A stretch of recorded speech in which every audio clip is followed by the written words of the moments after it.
धम्मबंधुनी भगिनींनो, आपल्या ह्या बुद्ध आणि त्यांचा धम्म ह्या अभ्यासाच्या उपक्रमात आपण या ग्रंथाच्या अतिशय महत्त्वाच्या भागापर्यंत येऊन पोचलेलो आहोत. बाबासाहेबांची मनीषा होती की भारत बौद्धमय करायचा, आणि त्या दृष्टीनं त्यांनी इतक्या त्या कठीण काळामध्ये सुद्धा मोठं धाडसी पाऊल उचललेलं होतं. आणि या देशात बुद्ध कोणाच्या ध्यानीमनी नव्हता असा धम्म त्यांनी इथे पुन्हा पुनरुज्जीवित केला. ही काही सामान्य घटना नाही. हा आधुनिक जगामध्ये झालेला सुद्धा एक अतिशय महत्त्वाचा चमत्कार म्हणण्या इतका महान प्रसंग आहे. आणि त्याचं मर्मसुद्धा इतकं सखोल आहे की ते त्या काळामध्ये लोकांना कळणं जवळजवळ अशक्य होतं. भारतामध्ये बुद्ध धर्माला प्रामुख्यानं कायम विरोध केला तो ब्राह्मणी धर्मानं, ज्याला अलीकडे आपण हिंदू धर्म म्हणतो. ह्या ब्राह्मण धर्माने इतका कडवा विरोध केला, त्यासाठी अनेक प्रकारच्या युक्त्या वापरल्या. प्रोसिक्युशन आहे, प्रत्यक्ष लोकांना शारीरिक दंड देणं आहे, मारकाट करणं आहे, बुद्ध धर्माची तत्त्व विकृत करणं आहे, बुद्धाचा देव म्हणून सन्मान करणं आहे, आणि त्यांची शिकवण ही योग्य नाही असं म्हणून ती नाकारली पाहिजे असंही सांगून त्यांनी बुद्ध धर्म इथून नष्ट केला. त्यासाठी त्यांना काही ऐतिहासिक गोष्टींचाही लाभ झाला, फायदा झाला. विशेषतः 12व्या शतकानंतर जी काही मुसलमानांची आक्रमणं झाली त्याचा ब्राह्मणवाद्यांना फार मोठा लाभ झाला. आणि इतका लाभ झाला की बुद्ध धर्म या देशातून नष्ट झाला.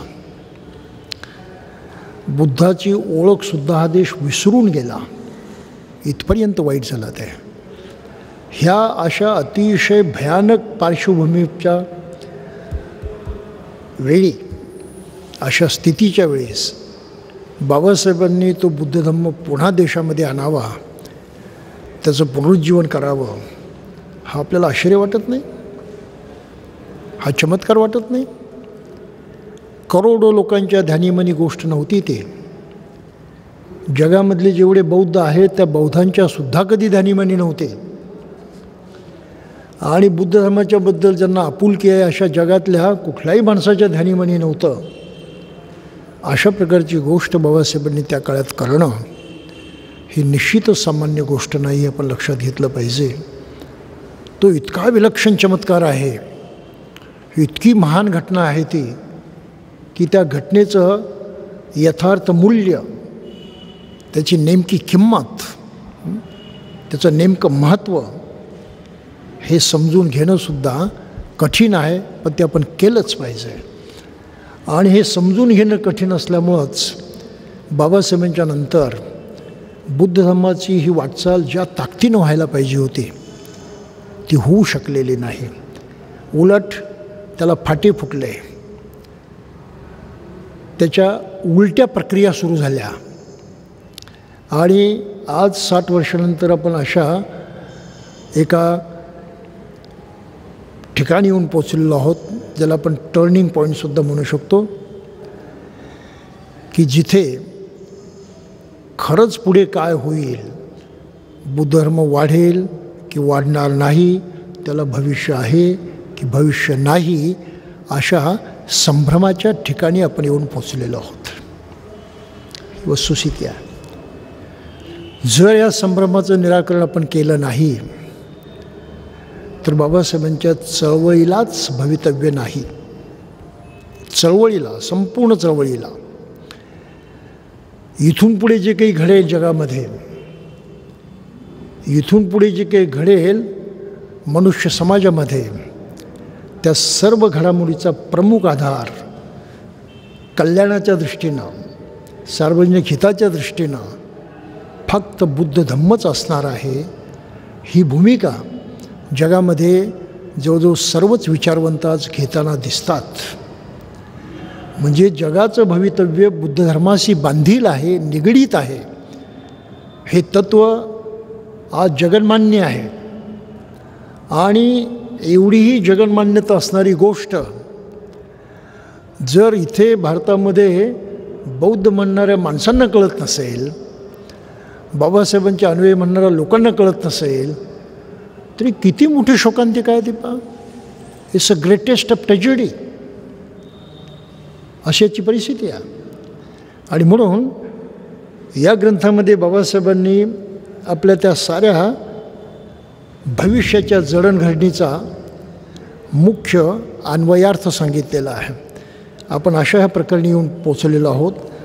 ही 2 प्रकरणं बाबासाहेबांच्या ग्रंथातली सर्वात श्रेष्ठ प्रकरणं आहेत. आणि त्यांच्यामधून त्यांचं जे काही स्वप्न होतं, त्यांच्या पुढे जो काही आदर्श होता, तो आदर्श प्रत्यक्षात उतरण्याची तत्त्व त्यांनी याच्यात विशद केलेली आहे. कुठलाही बौद्ध म्हणणारा मनुष्य, बौद्धच काय आहे, मी तर म्हणेल कुठलाही आंबेडकरी म्हणणारा मनुष्य बाबासाहेबांच्या मूळ विचारापासून दूर राहू शकत नाही. त्याची मला माहिती नाही आणि माहिती करून घेण्याची गरज नाही अशी मानसिकता तो बाळगू शकत नाही. हे केल्याशिवाय त्याला खरं म्हणजे बाबासाहेबांच्या मार्गावरती चालणं, त्या मार्गाशी संबंध ठेवणं हे सुद्धा शक्य नाही. तो फार तर नाव घेईल पण भलतंच करत राहील अशी स्थिती आहे. काय आहे ती प्रकरणं? तर मागच्या वेळेस आपण म्हटलं होतं की बाबासाहेबांनी सद्धम्माची व्याख्या केली. धम्म, अधम्म, सद्धम्म हे मागच्या वेळेस आपण बघितलेलं आहे. आणि सद्धम्मामध्ये त्यांनी एक महत्त्वाचं प्रिन्सिपल वाटलं. सद्धम्म कोणता? जो मन घडवतो तो. मन घडवण्याशी संबंधित जी शिकवण आहे ती सद्धम्म. आणि त्यामध्ये आणखी एक महत्त्वाचं सूत्र त्यांनी मांडलं होतं की मन 2 प्रकारे काम करतं. मन 2 प्रकारे काम करतं. एक नकारात्मक पद्धतीनं आणि दुसरं सकारात्मक पद्धतीनं. आणि त्याची मीमांसा पण मागच्या वेळेस केली होती की नकारात्मक पद्धतीनं जेव्हा मन कार्य करतं किंवा कुठली गोष्ट करतं तेव्हा दुःख, असमाधान निर्माण होतं. त्याला बुद्धानं अकुशल म्हटलं आहे, त्याला पाप म्हटलेलं आहे. जेव्हा सकारात्मक मानसिकतेतून मनुष्य काही करतो तेव्हा कल्याणकारक, सुखकारक अशा गोष्टी निर्माण होतात. त्याला बुद्धानं पुण्य असं म्हटलेलं आहे. आणि हा पुण्याचा मार्ग, ही पुण्य निर्माण करणारी म्हणजे सुख, समृद्धी, आनंद निर्माण करणारी जी काही आचरण पद्धती आहे, ती शिकवणारी जी काही धर्म पद्धती आहे त्याला बाबासाहेबांनी सद्धम्म म्हटलेलं आहे. आता बाबासाहेब आणखी पुढच्या महत्त्वाच्या उद्देशावरती येऊन पोचतात की मनाच्या शिवाय माणसाचं जीवनच नाही. हे मागच्या वेळेस आपण बघितलं. धम्मपदातल्या 2 महत्त्वाच्या गाथा बाबासाहेबांनी त्याच्यात सांगितल्या, मनोपभंगमा धम्म मनुसेठा वगैरे. आता बाबासाहेब फार पुढचा महत्त्वाचा मुद्दा सांगतात. त्यांनी असा प्रश्न उपस्थित केलेला आहे प्रकरणामध्ये की धम्माचे प्रयोजन काय. त्यांच्या मूळ इंग्लिश ग्रंथामध्ये त्यांनी म्हटलं आहे, धम्म शब्द तिथे नाही, मराठी अनुवादामध्ये म्हटलं आहे धम्माचे प्रयोजन काय. धम्म म्हणजे बुद्धताच, परंतु मूळ इंग्लिश प्रतीमध्ये काय म्हटलेलं आहे, what is the purpose of religion. Religion शब्द वापरलेला आहे. त्याचा अर्थ धर्म असा होतो. मग धर्माचा हेतू काय, धर्माचा उद्देश काय. तेव्हा अनुवाद करताना किती काळजी घ्यावी लागते ते पहा. तुमचा एक शब्द चुकला, गडबड झाली. बाबासाहेब सर्व धर्मांच्याबद्दल बोलतात. धर्म ही जी काही संकल्पना मनुष्य जातीमध्ये आहे त्या संपूर्ण संकल्पनेमध्ये बोलतात. नुसतं बुद्धाच्या धम्माबद्दल बोलत नाही तिथे. काही लक्षात आला फरक? अनुवादामध्ये एवढी चूक होऊन बसते आणि बाबासाहेबांना जे व्यापकपणे सांगायचं ते तुम्ही मर्यादित करून टाकता. एक शब्द बदलला एवढा मोठा घोटाळा झाला. म्हणून ही सारी पुस्तकं मी बरोबर आणत असतो. तोंडी मला सांगता येऊ शकतं, परंतु हा पुरावा असला म्हणजे जरा जास्त चांगलं असतं ना. कोर्टात यालाच किंमत असते. म्हणून मुद्दाम ते हे ग्रंथही मी बरोबर आणतो. ओझं होतं मला, गोष्ट वेगळी, परंतु त्याचा उपयोग अशा प्रकारे होऊ शकतो. एक शब्द चुकला अनुवादामध्ये आणि साऱ्या अनुवादामध्ये चुकला आहे बरं, ज्यांनी मराठी अनुवाद केले ते. अशा किती चुका आहेत ते मला काही सांगायचं नाही ते, परंतु गडबड घोटाळे मात्र आहेतच. त्यांना माणसाच्या समजदारीला मर्यादा पडतात. मग बाबासाहेबांचा उद्देश काय? धर्माचा हेतू काय, धर्माचं प्रयोजन काय, धर्माचं ध्येय काय, हा त्याचा अर्थ. आणि मग त्याची निराळी उत्तरं दिलेली आहेत. याची भिन्न भिन्न धर्मांनी भिन्न भिन्न उत्तरे दिलेली आहेत. इथे धर्मांनी शब्द आला, पहिल्या वाक्यामध्ये बिघडलं ना. ह्या अशा काही चुका असतात ज्या एकाएकी लक्षात येत नाही. इंग्लिशमध्ये त्यांनी म्हटलं आहे, different religions have given different answers. वेगळ्या धर्माने त्याची वेगवेगळी उत्तरं दिली आहेत. आपल्या सर्वांना ती माहीत आहेत. कुठल्याही धर्माचा, हिंदू आहे त्यांच्या धर्माचा उद्देश काय, ख्रिश्चन त्यांच्या धर्माचा उद्देश काय, मुसलमान त्यांच्या धर्माचा उद्देश काय. जे धर्म आहे त्या धर्मांचे उद्देश आपल्याला जवळजवळ माहीत आहेत. ते इथे त्यांनी सांगितलेलं आहे. माणसाला ईश्वर प्राप्तीच्या मार्गी लावून त्याला आपल्या आत्म्याच्या मोक्षाचे महत्त्व शिकवणे हे सामान्यतः वरील प्रश्नाचे उत्तर आहे. धर्म कशासाठी आहे? ईश्वराची भक्ती केली पाहिजे, ईश्वराचं एकरूप झालं पाहिजे, आत्म्याची शुद्धी केली पाहिजे. आत्मा हिंदू मानतात, आत्मा ख्रिश्चनही मानतात, आत्मा मुसलमानही मानतात. हिंदू म्हणतात की तिची शुद्धी केली पाहिजे आणि मुसलमान ख्रिश्चन काय म्हणतात, त्यांना शुद्धी अशुद्धीशी काही घेणं देणं नाही. आत्म्याच्या शुद्धी अशुद्धीशी काही घेणं देणं नाही. फक्त ईश्वराला माना आणि मेल्यानंतर तुमचा आत्मा जो आहे तो त्या थडग्यामध्ये पडून राहील. गाडून टाकतात, जे जाळून टाकत नाहीत, नष्ट करत नाहीत शरीर, त्या थडग्यामध्ये पडून राहील. आणि मग ईश्वर न्याय करेल. त्याचा तो असा एक दिवस ठरलेला आहे. केव्हा करेल तो कोणाला माहीत नाही, पण न्यायाचा दिवस जेव्हा उजाडेल तेव्हा ईश्वर त्या थडग्यामधल्या प्रत्येक माणसाच्या पाप पुण्याचा हिशोब करेल. आणि जो पुण्यवान आहे त्याला तो स्वर्गात पाठवेल, जो पुण्यवान नाही त्याला तो नरकात पाठवेल. म्हणजे माणसानं काय केलं पाहिजे? ही भीती मनात बाळगली पाहिजे, बुवा मी स्वर्गात जाईल का नरकात जाईल, जाईल का नाही याचा काही भरोसा नाही, काही पुरावा नाही. तसंच होतं हे काही कल्पना नाही त्याची, परंतु एक भीती त्याच्या मनात आली की माझं कसं होईल, आता कसं होईल ही भीती नाही, नंतर कसं होईल. मग आता तसं नको व्हायला म्हणून तो लागलीच ईश्वराशी बांधला जातो. ही माणसाची आगतिकता आहे, हेल्पलेसनेस आहे. आणि ह्या धर्मांनी माणसाला असं हेल्पलेसनेस बनवलेलं आहे. काही लक्षात येतं आपल्याला? हेल्पलेसनेस. तुम्हाला काही चॉईस नाही, किंवा नो चॉईस, विकल्प नाही. यू हॅव टू डू दिस. ईश्वराला मानलंच पाहिजे. आणि एकदा ईश्वराला मानलं की मग काय काय घडतं हे आपल्याला माहीत आहे. त्याच्यावरती भरपूर टीका होते. वर्षानुवर्ष, युगानुयुग प्रत्येक धर्मामध्ये या गोष्टीवरती टीका होत आलेली आहे, नाही असं नाही. तर हे धर्माचं मुख्य लक्षण आहे. दुसरी गोष्ट बाबासाहेबांनी इथे सांगितलं की सर्व धर्मांनी 3 प्रकारचे राज्य मांडलेली आहेत. एक आहे स्वर्गाचं राज्य, किंगडम ऑफ गॉड त्याला म्हणतात.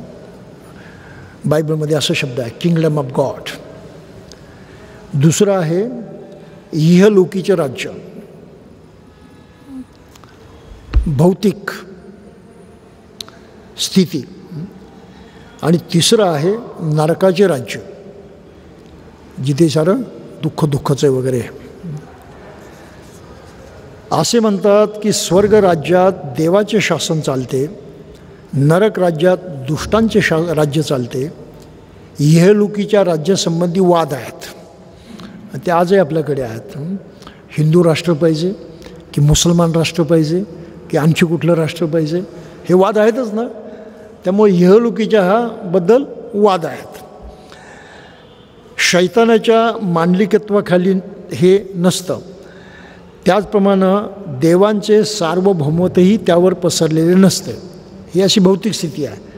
इथे देवाचंही राज्य नाही, महत्त्व नाही, आणि इथे देवाचंही काही चालत नाही आणि शैतानाचं काही चालत नाही. दोन्हींचं मिश्र आहे. हे लोकी कायमध्ये दोन्ही मिश्र आहे. दुःख आहे ना, मग शैतानाचा अधिकार, सुख आहे ना, देवाचा अधिकार. मग देव आणि शैतान इथे एकत्रितपणे काम करतात असं म्हणावं लागेल आपल्याला. कोणाचाच काही खास प्रभाव किंवा अधिकार त्या राज्यावरती नाही. There is no prime minister किंवा कोणी प्रेसिडेंट नाही या राज्याचा. शैतान नाही, देवही नाही, कोण आहे त्याचा पत्ता नाही. ही अशी स्थिती आहे. त्यामुळे हे अत्यंत बेभरवशाचं आणि दोलायमान अशा प्रकारचं राज्य आहे इहलोकाचं असं म्हणता येईल. काही धर्मामध्ये स्वर्गराज्य प्रत्यक्ष ईश्वराच्या शासनाखाली असल्याने तेथे धर्मराज्य असतं असं म्हणतात. रामराज्याची कल्पना ही आहे. राम हा देव, देवाचं राज्य म्हणून ते धर्मराज्य, ही त्यांची सांगण्याची पद्धती आहे, विश्वासाचा प्रकार आहे तो. म्हणून आम्हाला रामराज्य पाहिजे, तेच धर्मराज्य आहे, त्याशिवाय दुसरा असू शकत नाही. का तर प्रत्यक्ष देव चालवत होते, ही त्यांची भूमिका. इतर काही धर्मात स्वर्गराज्य हे इहलोकी असत नाही. म्हणजे इथं सर्व धर्मामध्ये इहलोकी काही स्वर्गाचं राज्य असत नाही. ते फक्त स्वर्गाचेच दुसरे नाव आहे असं म्हणतात. ते जे कोणी ईश्वर आणि त्याच्या प्रेषितावरती श्रद्धा ठेवतील त्यालाच येथे पोचता येते. आणि हिंदू धर्मासारख्याचे म्हणजे जो देवाला मानतो तो, प्रेषित आणि ईश्वर ह्या बाकीच्या 3-4 धर्मामधल्या कल्पना आहे. ही मूळची कल्पना ज्यू धर्मामध्ये आहे. ते ईश्वरला म्हणतात, त्याचा एक प्रेषित आहे, त्याला अब्राहम म्हणतात. नंतर तीच प्रथा ख्रिश्चन धर्मामध्ये आली. ते गॉड मानतात आणि ईश्वराचा दूत मानतात. Jesus son of the God, त्याचा दूतच आहे तो. तीच कल्पना मुसलमान धर्मामध्ये आली, ज्याला मोहम्मदानं सुद्धा म्हटलं की देवाचं राज्य आहे आणि मी त्याचा दूत आहे, प्रोफेट आहे. ही कल्पना तिथे आलेली आहे. हीच कल्पना झरतृष्ट्यन धर्मामध्ये सुद्धा आलेली आहे. तेही देवाला मानतात आणि माणसाचा आत्मा आहे आणि त्यानं देवापर्यंत पोचलं पाहिजे, अशा प्रकारची त्यांची भूमिका आहे. राहिला बुद्ध धर्माचा प्रकार, तो मात्र वेगळा आहे. तो बाबासाहेबांनी ते फार चांगल्या शब्दात मांडलेला आहे. स्वर्गाबद्दलची दुसरी कल्पना महत्त्वाची आहे की सर्व धर्मांनी असं सांगितलेलं आहे, मुसलमान, ख्रिश्चन, हिंदू, झरतृष्ट्यन वगैरे, की जो इथे धर्माप्रमाणे वागतो त्या तो मेल्यानंतर त्याला स्वर्गाचं राज्य मिळतं. आणि ही मोठी गंमत आहे तिथली, इथे माणसाला ज्या सुखाची सारी आवड असते, वासना असते, हे मिळालं पाहिजे, ते मिळालं पाहिजे, ते मिळालं पाहिजे, ते सारं त्याला तिथे मिळतं. ही गंमत आहे बरं. याच्यातलं सारी सुखं त्याला तिथे मिळतात, जी त्याला इथे पाहिजे असतात ती इथे मिळत नाहीत. पण देवाला म्हणलं, त्याच्यावरती विश्वास ठेवला, ती तुम्हाला स्वर्गामध्ये मिळतात. आणि हे तगडं कारण आहे की ज्यामुळं माणसं त्या धर्माला चिकटून राहतात. इझिसबद्दल मी काही वाचत होतो आणि कुराणही चालवत होतो. त्यामध्ये मला असं मिळालं की तिथे स्वर्गाची अशी कल्पना मांडलेली आहे की जो शहीद होतो, म्हणजे धर्मासाठी जो मरतो, ही त्याच्यातली महत्त्वाची कल्पना आहे बरं. जहाद, जो जिहादी आहे, धर्मासाठी मरतो, तो मेल्यानंतर तत्काळ स्वर्गात जातो. काही लक्षात आहे आपल्याला?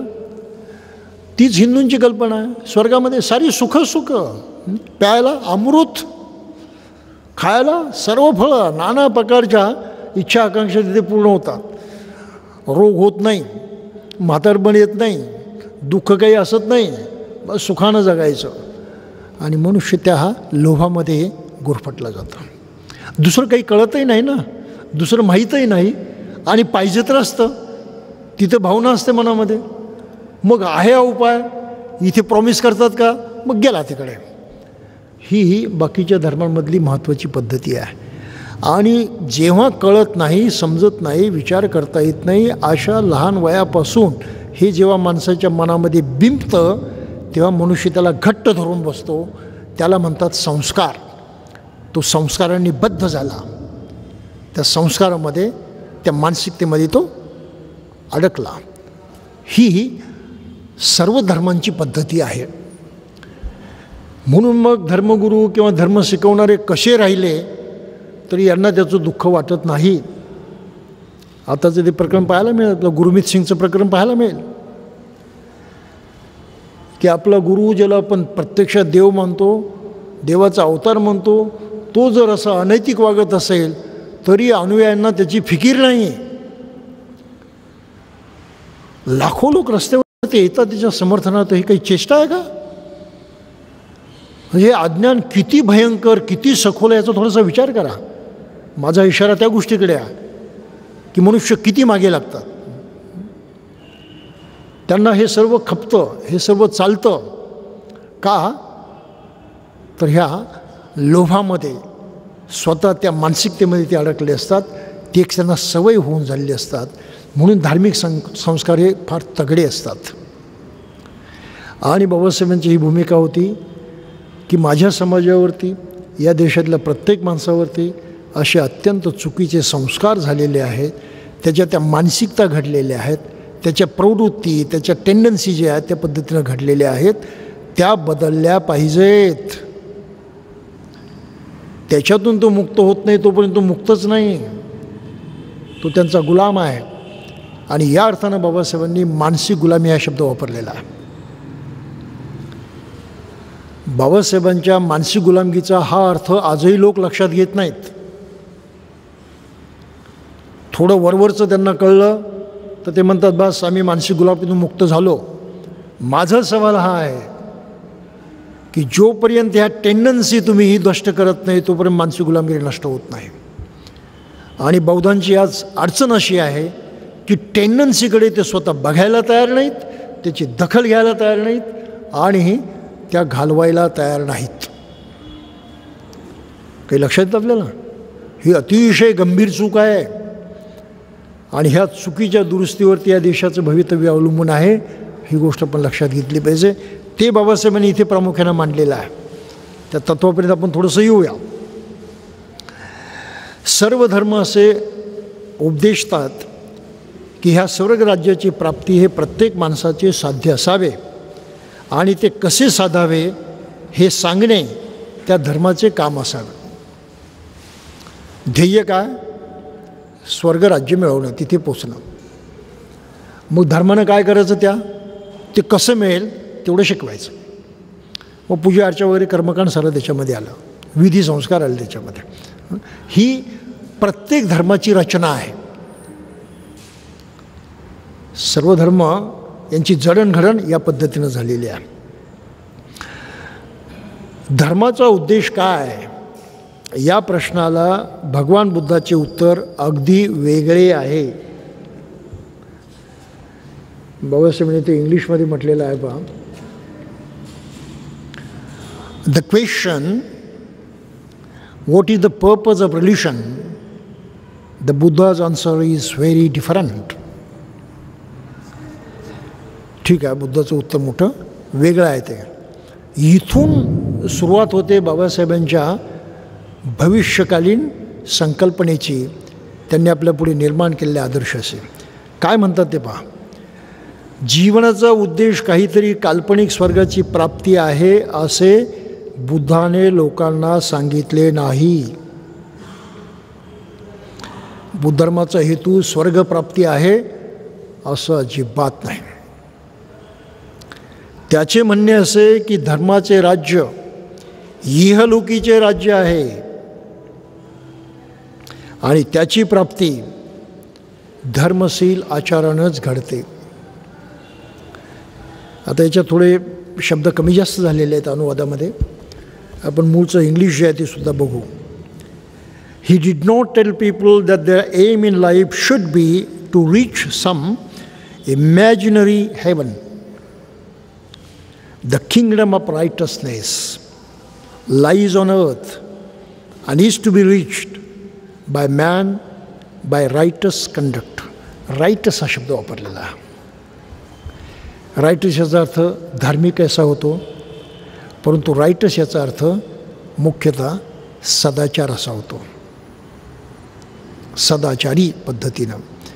त्यामुळं हे कॉम्प्लिमेंटरी शब्द आहेत एकमेकाला, परंतु अचूक शब्दप्रयोग करताना सदाचार ह्या शब्दाचाच वापर केला पाहिजे.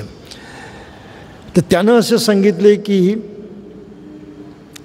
दुःख निवारण्यासाठी प्रत्येक माणसानं दुसऱ्या प्रत्येक माणसाशी धर्मानेच वागले पाहिजे आणि अशा व्यवहारानेच इहलोकी धर्मराज्य स्थापन केले पाहिजे. इथल्या अनुवादात धर्मशब्द जो आलेला आहे त्यामुळं ह्या साऱ्या पॅराग्राफचा अर्थ कमजोर झालेला आहे. हा चांगला अनुवाद नाही. बाबासाहेबांनी काय म्हटलं ते पहा.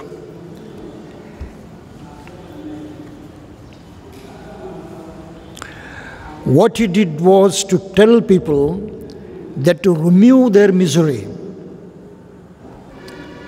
each one must learn to be righteous in his conduct, in relation to others, and thereby make the earth the kingdom of righteousness. याचा अर्थ आहे की जर त्यांना आपलं दुःख निवारण करायचं असेल तर प्रत्येक माणसानं दुसऱ्या प्रत्येक माणसाचे म्हणजे इतरांचे सदाचारानं वागलं पाहिजे. हा मुख्य शब्द आहे. आणि तेणे करून इहलोकी सदाचाराचं राज्य स्थापन केलं पाहिजे. आता त्या सदाचारच्या राज्याला आपण धम्म हा शब्द वापरू शकतो, पण धर्म शब्द वापरू शकत नाही. त्यामुळे धर्मराज्य वेगळी संकल्पना आहे आणि धम्मराज्य वेगळी संकल्पना आहे. काही लक्षात आलं आपल्याला? हा भेद प्रगट करणं फार महत्त्वाचं आहे. त्यामुळं सदाचाराचं राज्य याला आपण फार तर धम्मराज्यच म्हणू शकतो, धर्मराज्य म्हणू शकत नाही. आणि ती फार मोठी चूक ह्या अनुवादामध्ये झालेली आहे आणि ती जवळजवळ सर्वच अनुवादकांनी केलेली आहे. या पुस्तकात जशी आहे ती इतर पुस्तकामध्ये तसंच अनुवाद झालेला आहे. ही चूक आहे. म्हणून आपलं काय म्हणता येईल की त्यांनी असे सांगितले की दुःख निराकरणासाठी प्रत्येक माणसानं दुसऱ्या प्रत्येक माणसाशी सदाचारानं वागले पाहिजे आणि अशा व्यवहारानेच इहलोकी सदाचाराचे राज्य स्थापन केलं पाहिजे किंवा धम्मराज्य स्थापन केले. काही लक्षात आलं? हे योग्य पद्धतीने न समजणं ही फार मोठी घोटाळ्याची गोष्ट आहे. बरं, नीट संकल्पना योग्य पद्धतीनं कळलीच पाहिजे. त्यात काही गडबड झाली तर सारीच गडबड होऊन बसते. म्हणून ह्या ग्रंथाचा काही नव्यानं परत अनुवाद कोणी करावा याची मला गरज वाटते आणि तो या पद्धतीनं करावा, शब्दाशब्दाच्या त्या मीमांसेकडे लक्ष देऊन की आपण कुठे कोणता शब्द वापरला आणि त्याचे काय परिणाम होतील ते. त्यासाठी फुटनोट्स द्याव्या लागतील, आणखी काही करावं लागेल. परंतु दुर्दैवानं अशा प्रकारचा अनुवाद काही अजून कोणी हाती घेतलेला नाही. फक्त शब्दाशी प्रामाणिक राहून आपल्या आकलनाप्रमाणे अनुवाद केले गेलेले आहेत. तर बाबासाहेबांची भूमिका काय आहे की माणसानं आपलं दुःखाचा सर्वसाधारण अर्थ मोठं दुःख आणि छोटं दुःख असा येतो. यामध्ये मानसिक असमाधान हा एक मुख्य एलिमेंट असतो, मुख्य भाग असतो की जिथे जिथे मनुष्य असमाधानी आहे तिथे दुःख आहे. असमाधान रोगी बनण्याचं आहे, असमाधान वृद्ध बनण्याचं आहे, असमाधान मरण्याचं आहे सर्वात मोठं. परंतु मनासारखं घडलं नाही ते असमाधान आहे, वाटतं तसं झालं नाही ते असमाधान आहे, नको तसं होतं तेही असमाधान आहे. अशा कितीतरी छोट्या मोठ्या गोष्टी आहेत ज्या असमाधानाच्या आहेत. त्याला आधुनिक भाषेमध्ये कधी कधी आपण टेन्शन म्हणतो. कोणाला कशाचं टेन्शन येण्याचा काही भरोसा आहे का? टेन्शन हे दुःख आहे, टेन्शन हे दुःख आहे. आणि हे सारं दुःख कशामुळे निर्माण होतं? या गोष्टीमुळे होतं ज्या सांगितल्या त्या. पण त्यातूनही जास्त आपण एकमेकाशी कसे वागतो त्यातून जास्त निर्माण होतं आणि वारंवार निर्माण होतं, सतत निर्माण होत राहतं. मनुष्य माणसाशी कसा वागतो त्यातून हे दुःख निर्माण होतं. हा फार महत्त्वाचा मुद्दा इथे आलेला आहे. यामुळं बुद्धाचा धम्म इतर सर्व धर्मांच्यापासून वेगळा आहे असा अनुवाद पाहिजे होता. पण इथे अनुवाद काय केला? यामुळे त्याचा धर्म इतर धर्मापासून वेगळा आहे. आहे ना गडबड? म्हणून अनुवादाकडे लक्ष देणं फार गरजेचं आहे. त्याचा धम्म पंचशील, अष्टांग मार्ग आणि पारमिता यावर भर देतो. आणि पटकन आपल्याला आठवतं पहा की बाबासाहेबांनी 22 प्रतिज्ञामध्ये याच गोष्टीवरती भर दिलेला आहे. प्रतिज्ञा दिलेल्या आहेत त्यांनी, साधीसुधी गोष्ट नाही. पंचशील पाळलं तर पाळलं ही भानगड नाही. बुद्धानं दिली सवलत, बाबासाहेबांनी सवलत काढून घेतली. पंचशील पाळलंच पाहिजे ही त्यांची भूमिका आहे. म्हणून 22 प्रतिज्ञेमध्ये पंचशील कसं आला? मी हिंसा करणार नाही हे असा अनुवाद त्यांनी नाही दिला. त्यांनी त्याचा अनुवाद त्याच्या पुढे जाऊन दिलेला आहे, जो सकारात्मक पद्धतीने मांडलेला आहे की मी सर्व प्राणीमात्रांचं लालन पालन करेल, सर्व प्राणीमात्रावरती प्रेम करेल आणि त्यांचं लालन पालन करेल. आता प्राणीमात्रावरती प्रेम करायला लागला, त्याचं लालन पालन करायला लागला, तो मारून खाईल का? साधा प्रश्न आहे ना. तो मारून खाईल का? मग मला जेव्हा लोक विचारतात बनतेजे काय बौद्धांनी काय मांस खाऊच नाही का, आम्ही कुठे मारतो, आम्ही मारलेलं खातो म्हणून. आपण तुझ्यासाठी कोणीतरी मारतो ना, आणि तुला नेमकी त्याला खाण्याची इच्छा होते. काही तर गडबड आहे ना त्याच्यामध्ये. जर लालन पालन केलं, प्रेम केलं सुद्धा नाही मारणार. तूच नाही दुसरं कोणी मारलेलं तुला चालायचं नाही. हा साधा नियम आहे. मग आता बाबासाहेबांनी या प्रश्नाचं उत्तर त्यांच्या काळात दिलं, मांसाहारी राहायचं की नाही ते म्हणून या पद्धतीनं दिलं. किती लोकांनी लक्षात घेतलं सांगा मला? आजही प्रश्न विचारणारे लोक आहेत ना, आजही. आता त्या प्रश्नामध्ये आपल्याला खोलात जाण्याचं कारण नाही, फक्त महत्त्वाचं सूत्र आपण लक्षात घेतलं पाहिजे की ज्या माणसाच्याबद्दल ज्या माणसाच्या मनात प्राणीमात्राबद्दल अपार प्रेम निर्माण होतं, तो हिंसा करू शकत नाही, तो त्या प्राण्याला खाण्याची कधीही इच्छा बाळगू शकत नाही, तो आपोआप त्याच्यामधून विरत झाल्याशिवाय राहत नाही, तो शाकाहारी बनल्याशिवाय राहू शकत नाही. त्याची मानसिकता वेगळ्या पद्धतीनं काम करायला लागते. हा एवढा मुद्दा आपण जाता आता लक्षात ठेवायचा. तर पंचशिलाचं पालन याला बाबासाहेबांनी सर्वोत्कृष्ट महत्त्व दिलं आहे. पुढे त्यांनी म्हटलं मी चोरी करणार नाही, मी व्यभिचार करणार नाही. सरळ शब्द वापरलेले आहेत ना. मी खोटं बोलणार नाही, सरळ शब्द आहे. मी दारू पिणार नाही, सरळ शब्द आहे. आणि अनेक बौद्धांचं त्याशिवाय भागत नाही. रविवारची कहाणी कधी मित्र सांगतात. रविवारी अनेक लोकांचा कार्यक्रम काय असतो? औरंगाबादचा माझा अनुभव आहे तो. आता जे डॉक्टर आनंद भंते जे आहेत त्यांच्याबरोबर जेव्हा मी 1980 साली तिथे क्लास सुरू केला औरंगाबादला, तेव्हा आमच्याबरोबर एक डॉक्टर कांबळे होते. नाही हे शिक्षक होते एक कांबळे गुरुजी म्हणून. अतिशय तडफदार मनुष्य, सचोटीचा, कर्तबगार आणि जिद्दी. आता आम्ही क्लासची वेळ ठरवत होतो. रविवारची वेळ सकाळी ठरली. कांबळे गुरुजीचं म्हणणं अजिबात उपयोगाची नाही म्हणे, कोणी येणार नाही. हो सर तुम्ही असं कसं काय म्हणतात? नाही तुम्हाला करायचं तर करा म्हणून, पण ती वेळ चुकीची आहे म्हणून. बरं ठीक आहे, बदलून टाकली. मग कधी संध्याकाळी 4 वाजता. काही उपयोग नाही म्हणे, तेव्हाही लोक यायचे नाहीत. आणि म्हटलं सारा रविवारचा दिवस मोकळा असतो, काय यायचे ना तुम्ही सांगा. म्हणे इथला जो आमचा मिलिंद कॉलेजच्या परिसरामध्ये राहणारा एज्युकेटेड वर्ग आहे, या भाषेत बरं, कारण ते तिथेच त्या कॉलेजच्या शेजारीच एक लिटल फ्लॉवर म्हणून ख्रिश्चनांची शाळा आहे, त्यामध्ये टीचर होते. मिलिंद कॉलेजच्या समोरच आहे ते. म्हणे आमच्या इथला दस्तूर असा आहे सकाळी आमचा हा मनुष्य, मग प्राध्यापक असो, कोणी असो, काही असो, उठल्यानंतर पहिलं काम करतो, मटणाच्या दुकानात लाईन लावतो. तुम्हाला कुणी कुठे भेटत नसेल ना, आणि कोणाला भेटायचं असेल त्या ठिकाणी तुम्ही यावेळेस जा, तो तुम्हाला भेटणारच. हे चॅलेंज त्यांचं. तुम्हाला भेटायचं कोणी टाळाटाळ करत असेल ना, त्याला पकडण्याचं ते ठिकाण आहे. तो मटणाच्या लाईनमध्ये असणारच म्हणे. ते घेऊन जाणार, ते पकवलं जाणार, आणि 12-1 वाजेपर्यंत किंवा 1-2 वाजेपर्यंत पोट फुटेपर्यंत खाणार तो. आणि नंतर मग आराम करणार. तर म्हणे तो 4-5 वाजल्याशिवाय उठतच नाही. कोणासाठी क्लास घेता म्हणे तुम्ही? ही भाषा. आणि अक्षरशः ते खरं होतं. आम्ही तरी प्रयत्न करून बघितला, सकाळच्या वर्गाला कोणी आलं नाही.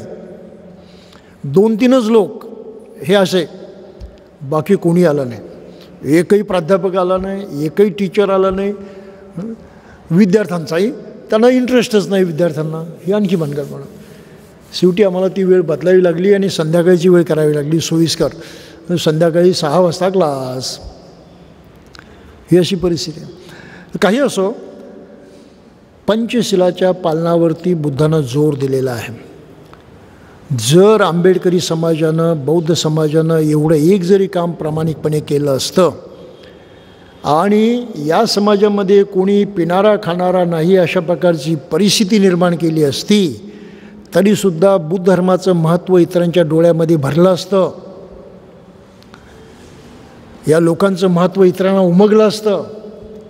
त्यांच्या मनामध्ये या समाजाबद्दल इज्जत आबरू निर्माण झाली असती. मी काय म्हणतो लक्षात येतं? हा फार मोठा बदल आहे, फार मोठा फरक आहे. आणि हे केलंच पाहिजे, ही आजची गरज आहे. काही लक्षात येतं आपल्या?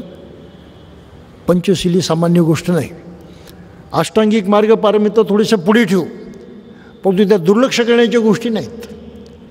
त्याच्यावरती अंमल केलाच पाहिजे, ही महत्त्वाची गरज आहे. आता पुढच्या प्रकरणामध्ये यावरती आपण जरा जास्त चर्चा करू. तर मग बाबासाहेबांची भूमिका काय आहे की दुःख निराकरणासाठी प्रत्येक माणसानं दुसऱ्या प्रत्येक माणसाशी सदाचारानं वागले पाहिजे आणि अशा व्यवहारानं इहलोकी धम्मराज्य स्थापन केले पाहिजे. मग आता त्यांच्या दृष्टीने तो इहलोक कोणता? इहलोक शब्द मोठा शब्द आहे ना.